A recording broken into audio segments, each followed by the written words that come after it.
Colombia todavía no estrena gobierno y ya se habla de desobediencia civil. Iván Cepeda anunció que no reconocerá la autoridad del presidente electo si, según él, no se aclaran varios cuestionamientos sobre su elección. Pero más allá del choque político, hay una pregunta que casi nadie está respondiendo. ¿Qué significa realmente desobediencia civil? ¿Es una herramienta legítima dentro de una democracia o puede convertirse en un riesgo para las instituciones? Hoy vamos a analizarlo. Atención, porque hay una diferencia fundamental entre protestar, hacer oposición tradicional y promover una campaña de desobediencia civil. Esa diferencia cambia por completo la forma de entender esta noticia y te aseguro que redefine las reglas del juego para lo que vivirá nuestro país en los próximos 4 años. Te lo voy a explicar en unos minutos. Para entender este panorama sin radicalismos, nos guiaremos bajo 3 preguntas que se están convirtiendo en el sello de nuestro canal. ¿Qué pasó exactamente? ¿Por qué importa? Y sobre todo, ¿qué dice esto sobre cómo funciona el Estado colombiano? Quédate porque el debate institucional es profundo y te compete a ti. Apenas 10 días después de las elecciones presidenciales de segunda vuelta, el panorama político dio un giro drástico. El senador Iván Cepeda Castro, uno de los principales líderes de la oposición, abrió un debate de enormes proporciones al anunciar un mensaje a la nación donde propone recurrir a la figura de la desobediencia civil frente al presidente electo Abelardo de la Espriella. Pero más allá del anuncio, lo complejo son los argumentos que expone para cuestionar su idoneidad. Escuchemos el primer fragmento clave sobre su declaración. Todo esto significa, y así lo anuncio de manera tajante y oficial, que sin que este conjunto de situaciones se aclare totalmente y sin que de la Espriella renuncie a su condición de ciudadano estadounidense, probablemente también de miembro de una agencia de seguridad estadounidense, no debería posesionarse como presidente de la República y que de hacerlo, su posesión estará viciada, sin lugar a dudas, de ser ilegal e ilegítima. Debe quedar totalmente claro y definido. Primero, que de la Espriella renuncia a la nacionalidad de Estados Unidos y debe aclarar si es o no colaborador o miembro de agencias de seguridad estadounidenses. Segundo, debe respetar plenamente nuestra seguridad nacional y nuestra soberanía judicial. Tercero, debe cesar toda persecución contra el presidente Gustavo Petro y desistir de cualquier intento por extraditarlo. Y cuarto, debe cesar la persecución contra los opositores políticos y dejar de estimular la judicialización por parte del Departamento de Justicia de Estados Unidos. Como escuchamos, la argumentación de la oposición se fundamenta en debates sobre la ciudadanía o la doble ciudadanía colombiana y estadounidense del mandatario electo, supuestas colaboraciones con la agencia como la DEA y una abierta crítica a la interferencia del presidente de Estados Unidos, Donald Trump, en el proceso electoral. Es crucial aclarar de forma neutra que estas afirmaciones corresponden estrictamente a las posiciones expresadas por el sector político y se basan en interpretaciones de debates de campaña, mas no constituyen inhabilidades legales ratificadas por un juez. Sin embargo, el hecho político ya está consumado. La oposición ha decidido cuestionar la legitimidad del nuevo gobierno antes de su posesión del 7 de agosto.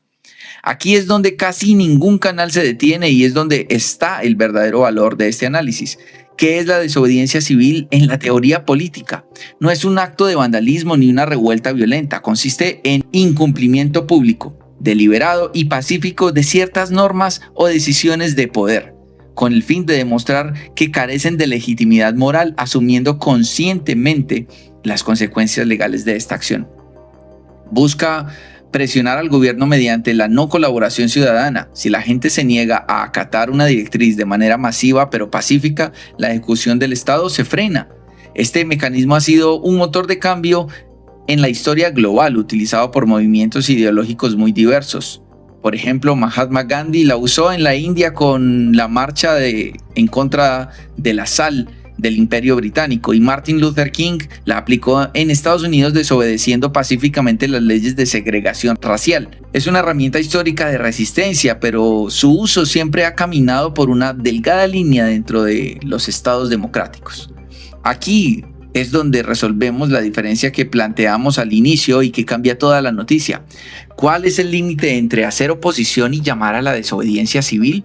Hacer oposición es jugar dentro de la cancha institucional, implica debatir en el Congreso, votar en contra de los proyectos del gobierno, radicar demandas ante las cortes, ante las altas cortes y ejercer el control político a través de los medios. Es un ejercicio completamente legal y también muy necesario en cualquier democracia. La desobediencia civil, por el contrario, implica dar un paso fuera de la colaboración institucional. Es invitar a un sector de la ciudadanía a dejar de reconocer la autoridad legal de un mandatario, reconocido por las urnas y por el Consejo Nacional Electoral. Y aquí es donde se abre el verdadero debate institucional para Colombia. Basta con perder una elección por un margen estrecho para dejar de reconocer al nuevo gobierno. ¿Qué condiciones extremas justificarían legalmente o realmente una campaña de desobediencia civil en un Estado social de derecho? Por un lado, la oposición argumenta que defender la soberanía nacional ante presuntas injerencias extranjeras es un deber superior. Por otro lado, analistas institucionales advierten que desconocer las reglas del juego democrático sienta un precedente peligroso que debilita las bases del Estado. Además, entre algunos sectores políticos circula la hipótesis de que esta agitación busca blindar políticamente al gobierno saliente antes de eventuales tensiones judiciales como una extradición, una interpretación que se mantiene en el terreno de la opinión, pero que demuestra la enorme polarización del ambiente. ¿Qué escenario le espera a Colombia si esta campaña avanza? El primer impacto directo será en la agudización extrema de la polarización con claridad. Si los principales líderes de la oposición se atrincheran en el desconocimiento del mandatario, los canales de diálogo en el Capitolio quedarán completamente rotos. Esto dificultará enormemente la aprobación de cualquier reforma y trasladará la confrontación política directamente a las calles, desgastando la estabilidad social del país. El segundo escenario es un cortocircuito en la gobernabilidad regional. Como vimos recientemente con el anuncio de los empalmes territoriales de Abelardo de la Espriella, el nuevo gobierno busca articularse con alcaldes y gobernadores. Sin embargo, una campaña activa de no colaboración promovida desde Bogotá podría presionar a las autoridades locales de oposición a frenar proyectos conjuntos, paralizando la inversión pública y pasándole la factura del bloqueo directamente a los ciudadanos. En conclusión, lo que estamos presenciando no es una simple disputa de campaña, es un examen de fondo sobre cómo funciona nuestro Estado. La vigencia de nuestra democracia depende de que las instituciones mantengan su legitimidad, pero también de que los actores políticos acepten las reglas del juego, tanto cuando ganan como cuando les toca hacer oposición. ¿Qué ocurre cuando el principal líder de la oposición anuncia una campaña de desobediencia civil contra un presidente electo? ¿Crees que las dudas sobre la soberanía justifican esta postura o piensas que es un riesgo innecesario para la estabilidad del país? Déjanos tu opinión abajo en los comentarios. Mantengamos el debate con altura y respeto. Si te ha parecido valioso este análisis enfocado en las consecuencias institucionales, dale un me gusta al video, suscríbete al canal y activa la campana para continuar analizando juntos el pulso político en Colombia. Nos vemos en el próximo video.